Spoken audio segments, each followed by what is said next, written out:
Fullback, the Italian trainer. We hear the Italians singing in the crowd. He is going 18-0 in the Bologna Special Championship. Andiamo! In 3 years of competitive play, no Italian has won a championship in Pokemon Go. They have some great players such as Amindjoke, Scafo, Aspreciato and Alejandro. Many have won a medal, but gold was lacking until last weekend. Portland in North America was won by the 2023 world champion It's Axon. He brought a hard meta team and replaced one of the water-type Pokemon with Blastoise. The Bologna competitors took notes, as Blastoise saw a 27% usage the week after Portland. But this video and the Bologna Championship is about anti-meta. Many competitors opted for Jumpluff, Shadow Drapion and Water-type Pokemon. Fieldback wasn't feeling any of that, however. The core Fieldback relied on was the Furret Talonflame core. This core is only soft-checked by Shadow Drapion, and he combined his core with 4 other Pokemon to either tackle that Pokemon or draw it out. Seems like a pretty standard team. But how did it work in practice? The beauty of Talonflame is that it makes it extremely risky for opponents to run certain Pokemon together. Jumpluff, Tinkaton and Diggersby are near impossible to run together, and 2 or 3 of those were usually on one team. The result? It allowed Furret to target all the water-type Pokemon it was looking for. Tinkaton and Shadow Drapion are its only main threats in the meta, and Fieldback scared them off or found his strategies to deal with them. Fieldback didn't drop a single game on day 1. The competition on day 2, however, was looking incredibly stacked with multiple regional champions on the winner's side of the bracket.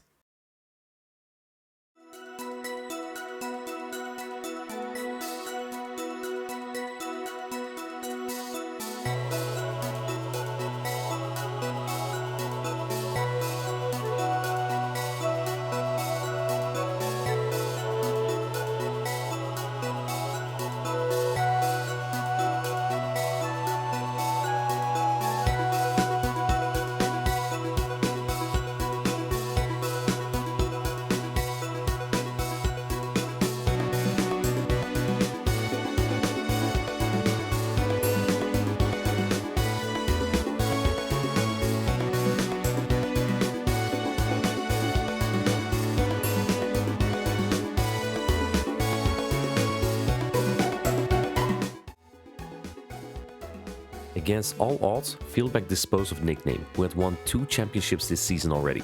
Nickname's best answer to Furret was Corviknight, but the lack of fast attack pressure doesn't really make it a proper counter. With fast-pacing Swifts, Typhlosion and Swampert didn't hold much ground either. Fieldback would then face off against another 3-time champion, Colin. Colin is known to use teams other trainers made and perform well with them. He brought the team of It's Axon, which is exactly what Fieldback targeted. Both of his Pokemon are in the red. Rollout might be the way to go. But he's going for Jumpluff. Very close to a Swift. He can get the... Oh, and he's swapping into the Blastoise now, going for the Swift, but I think he needs Fairy Wind down. Sucker Punch is going to do more, though. Colin went for the Jumpluff. It would have been Sucker Punch down. Fieldback reaches the Swift. It now just needs to Sucker Punch down this Jumpluff, and he will take the series. He gets it. Colin goes down. Fieldback wins the series 2-0. Andiamo! Fieldback taking down the final boss. He moves on to the winners finals here in Bologna. This win secured a top 3 placement for Fieldback and granted him his first medal ever. But he wasn't done just yet. Another regional champion, Beef B. David, was waiting for Fieldback in the finals.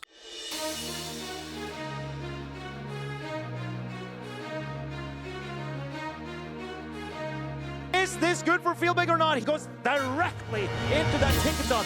This is what Fieldback wants. As that Blastoise at the back, does Fieldback make that read and come in with his Talonflame? He does! Fieldback is playing this astronomically correct. Who can stop Fieldback?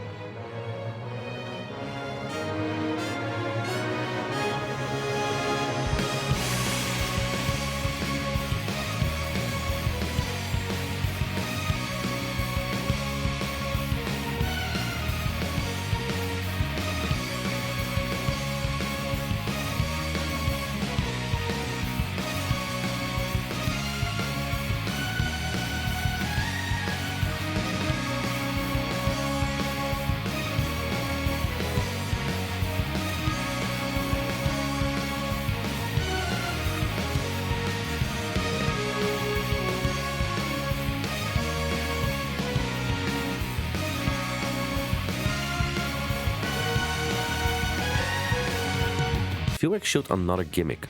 Most trainers aim for Pokemon with a low attack, high defense and high HP to get as many power-ups in as they can and ideally give your Pokemon the highest stat distribution possible. However, Furret brought a Tinkaton and Shadow Malamar with a higher attack, and this allowed him to win the Charge Attack Priority tie in the mirror match, and that basically meant that if he faced the mirror, he won those leads as well, and winning the lead was important versus PvP David, as it would always allow Furret to avoid Tinkaton.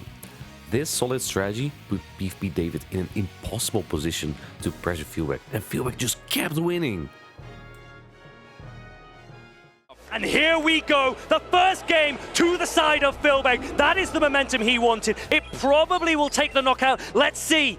It's coming in, superpower landing, knocking out the Malamar. Furret is still unbeaten. 17 games to 0. Furret, the Italian trainer, we hear the Italians singing in the crowd. He is going 18-0 in the Bologna Special Championship. Andiamo! In 2024, Furret competed here and just missed out on top 8. He has waited a whole year for his return to the Play Pokemon circuit. And look what he's done with the opportunity. The players he watched on the stage and the screen now rise for him. And for the first time in Pokemon Go history, the Italian event is won by one of their own. Furret wins the Bologna Special Championship! 18-0 to win the Bologna Special Championship, the final tournament of this season, is absolute insanity. Unbeaten in the entire tournament. Something only Lindor Harjev had done in the 2024 Curitiba Regional Championship in Brazil, and now Furret manifested his name in the history books as not only the first Italian to have won a championship in Go, but also to be the first trainer doing so without losing a single battle here in Europe. I would have loved to have gone even deeper into the strategies that Furret had used to go 18-0 in this tournament against some of the best that Europe has to offer. But it is the end of the Might and Mastery meta, so the Pokemon that we see here may not be as useful for the next season. And on top of that, I only had one day to make this, as I'll be traveling to New Jersey tomorrow for GoFest, and also the North America International Championship the week after, which I will be shoutcasting. I'd love for you to watch that show on the official broadcast that you can find on Twitch or YouTube. I will post the link in the description as well. If you like the video, please drop a subscribe and like. I'll see you in the next one.